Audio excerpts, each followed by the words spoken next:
Bapak, Ibu, dan saudara sekalian, firman Tuhan akan kita renungkan dari Lukas 16 ayat 8 dan 9. Demikian. Lalu Tuhan itu memuji bendahara yang tidak jujur itu karena ia telah bertindak dengan cerdik. Sebab anak-anak dunia ini lebih cerdik terhadap sesamanya daripada anak-anak terang.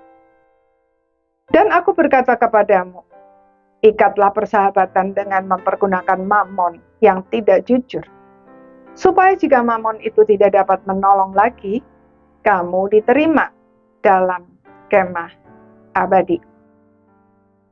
Saudara-saudara sekalian, sebuah perumpamaan pada umumnya diceritakan untuk mengajarkan satu kebenaran saja. Karena itu, untuk memahaminya, kita perlu menemukan kuncinya. Kunci dari perumpamaan tentang bendahara yang tidak jujur ini adalah ikatlah persahabatan dengan mempergunakan mamon yang tidak jujur, supaya jika mamon itu tidak dapat menolong lagi, kamu diterima di dalam kemah abadi. Maksudnya, kita harus menjadi tuan atas uang dan mempergunakan uang itu untuk mengikat persahabatan dengan sesama, serta melakukannya sebagai cara untuk memuliakan Tuhan. Dengan demikian, apa yang kita lakukan dengan uang untuk sesama kita itu bernilai kekal. Ajaran Tuhan Yesus ini jelas berlawanan dengan ajaran dunia. Dunia secara langsung maupun tidak langsung mengajarkan kita untuk memperalat sesama, bahkan kalau bisa memperalat Tuhan untuk memperkaya diri sendiri. Dengan demikian, sadar ataupun tidak, kita menjadikan uang sebagai tuan dan kita sebagai hambanya. Kita mungkin tidak merasa memperalat sesama, apalagi memperalat Tuhan.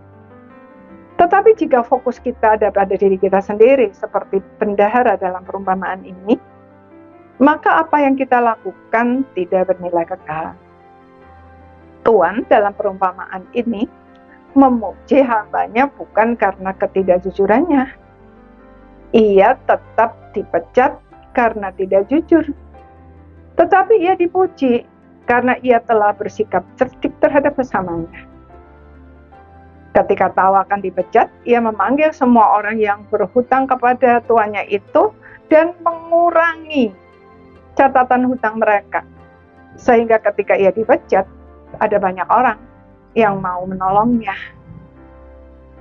Tuhan Yesus berkata bahwa anak-anak dunia ini lebih cerdik terhadap sesamanya daripada anak-anak terang.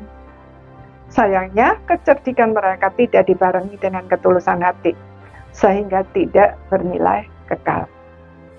Sebaliknya, banyak orang beriman yang tulus, tetapi tidak cerdik, sehingga mudah menjadi korban dari orang-orang yang licik. Karena itu, mari kita bersikap tulus dan cerdik, menempatkan uang sebagai hamba, dan kita pergunakan sebagai alat untuk mengikat persahabatan dengan sesama. Tetapi bukan untuk kepentingan diri sendiri, seperti bendahara yang tidak jujur itu, melainkan bagi kemuliaan Tuhan. Uang adalah hamba yang baik, tetapi tuan yang kejam. Jika uang kita jadikan hamba, dia akan menolong kita untuk mengerjakan banyak hal yang mulia. Tetapi jika kita jadikan tuan, ia akan membuat kita melakukan banyak kejahatan dan menyiksa diri kita sendiri dengan berbagai-bagai duka. Sebab akar segala kejahatan adalah cinta uang. Jadi, jangan salah bersikap. Amin.